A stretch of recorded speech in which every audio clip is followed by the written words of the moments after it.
Regardless, masama ako kay Jam. Pwede naman ako matulog na Sabado sa bahay. Mamaya sasabihin na, sabihin na naman niya, ay, Jam, buti na lang sinama mo ako. After lang. Ang ganda dito. Wait lang, hindi nga nagsasalita si Rika. Rika, kaya pa? Ba't kasi nagtitipid ng 100 pesos eh? Oo nga.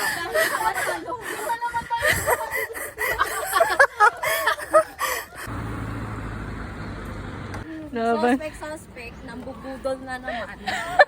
Suspect, sabing malapit. Malayo pala. Hoy! Suspect, nagpa-discount ng 20 pesos.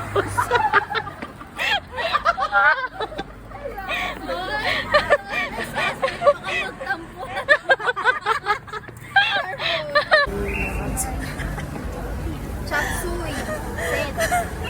Laban pa, lakad.